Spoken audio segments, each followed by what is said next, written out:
Europe.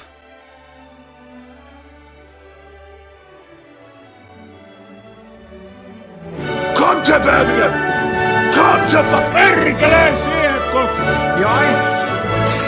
Any more bullets? Any more bullets? Any more bullets? O cholera! Czy to Freddy Fazbear? Long held as a land of culture, etiquette, sophistication, elegance, free healthcare, and pretentious intellectual snobs whose lungs are more full of their own farts than the average 13-year-olds are of questionable fruit-flavored cancer fumes from bright-colored Chinese sticks. For the longest time, Europe has been held by many Americans as this vastly superior promised land and an example to Republicans on how to run social policies. And me, as a pretentious, fart-sniffing European myself, I'm here to tell you, my dear American friend, that you are wrong, as Europe is much more different than what many over the seas will lead you to believe. So here's a video on all the things Americans get wrong about Europe.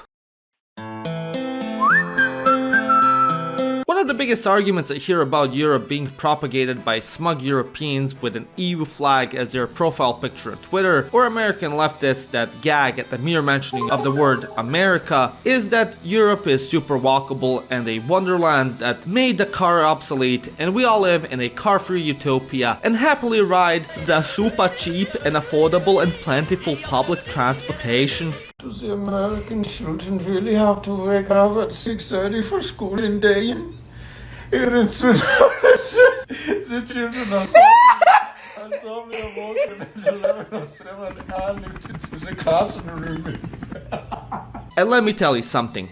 That is not really the case. To be fair, Europe certainly is more walkable and less car-friendly than America. And Europeans absolutely have more public transportation options and utilize public transport more than Americans. There's no arguing with that. However, many European states, Western and Eastern alike, still rely on using cars quite frequently. Many European cities are quite large and densely populated. As a result, using public transportation becomes quite uncomfortable as there are so many people packed together. Thus, many opt out to purchase a car and use it to get around the city. Hey, Mercedes!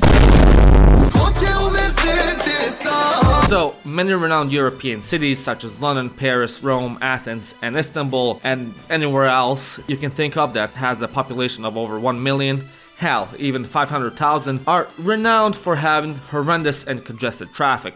Another issue is that if you happen to live in a smaller town or even in a more rural settlement and need to go between cities, your options for public transport get quite limited. As a result, many Europeans still rely on a car as their main mode of transport. This is more of a case in Eastern and Central Europe, but still very much alive in the West as well. And just because there is public transportation doesn't necessarily mean it's cheap. Using public transportation within cities in Germany and Finland can cost up to €3 for a ticket, and if you don't book your ticket for the train in Spain or Italy in time, the cost can add up. And taking a train cross-country almost anywhere can easily be over €50 and above. It's certainly better than in America, but it certainly is no transportation utopia. Jestem chirurgiem. Jestem chirurgiem. One of the more annoying aspects of American politics is this insistence on the American far left that America should be like Europe and utilize free healthcare. First of all, our healthcare isn't free. Europeans, no matter the country we live in, have substantially larger taxes than those in America. A lot of this taxation goes into funding our healthcare. Unlike in America, more often than not, you pay the same tax percentage no matter your income. Thus, in many ways, European taxes are regressive compared to the American tax system. To be fair, you certainly do pay less than in America regarding your healthcare. However, a lot of times, our systems are quite inefficient. A lot of times, to get any serious surgery or procedure done, you will have to wait a decent amount of time on a waiting list to get it done. The UK's NHS is one of the most nefarious examples of this inefficiency, and throughout Eastern and Central Europe, the situation isn't that far off. The only time that you'll get priority is if you have been already diagnosed and are in a serious trouble. However, to get the diagnosis in the first place can take some time to see a specialist because there's a huge waiting queue. As a result, many opt to use private healthcare and private insurance because of this. Although the additional safety net is appreciated here, it often becomes quite a burden because of its inefficiency and hit on your wallet due to the high tax rates. And unlike in America, you can opt out of paying government healthcare. Whether you use it or not, you're stuck paying these ridiculously high tax rates even if you switch to private healthcare.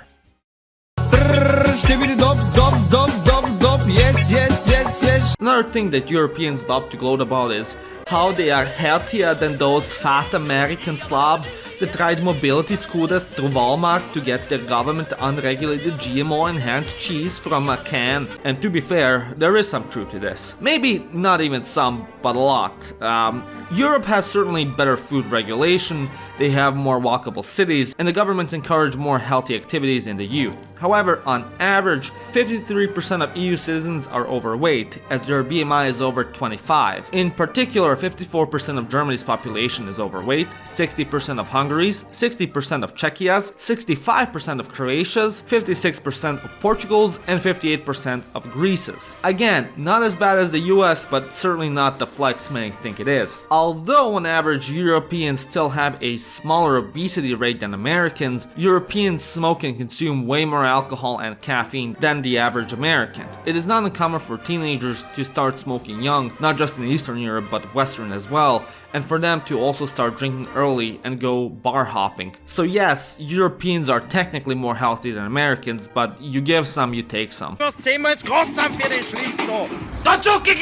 So this one's a bit more niche, as it's not propagated by that many Americans, but still is here and there by the less educated ones. And that is that Europe is one singular cohesive entity with singular policies, goals, and interests, which simply isn't true. Although the EU has unified us in many ways, Europe is still a continent and not a single country with a central federal government. A lot of countries until quite recently were historical enemies with each other. Today, although that is no longer the case, many still do what's best for their own nation and interests and act independently of the others. What's the law in one country won't necessarily be true in the other. Even in politics, countries must form coalitions and persuade others to push EU laws, and the process is quite slow and bureaucratic. Although we are much more unified than before, we're definitely not unified as much as America.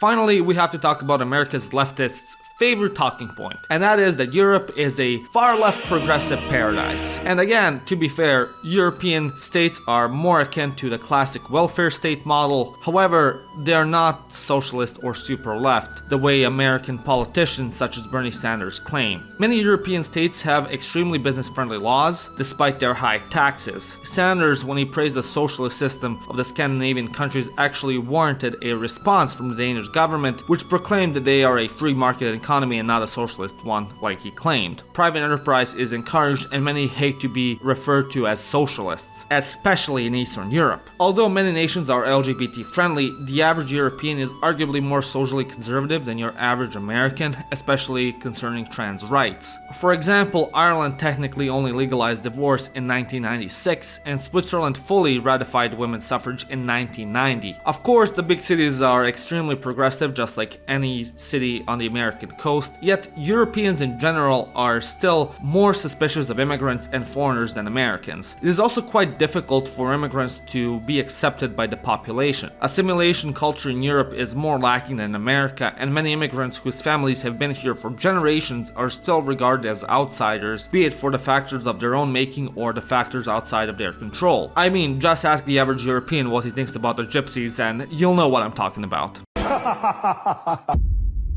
In conclusion, I love the shit out of Europe, and there is a reason I've chosen to make it my home instead of America. But misrepresentation helps no one, and honesty is the best policy. Let me know what you think. What misconceptions about your country/continent bother you? Let me know in the comment section down below. And also, let me know if you'd like me to make a video about misconceptions about America by Europeans. As always, thank you to the members who help and fund and support my work. If you wish to become a patron and support my further videos, become a member of the channel, or go and buy yourself a shirt or my board game off the ironicshop.com. My name is Janos, and you've watched Living Ironically in Europe.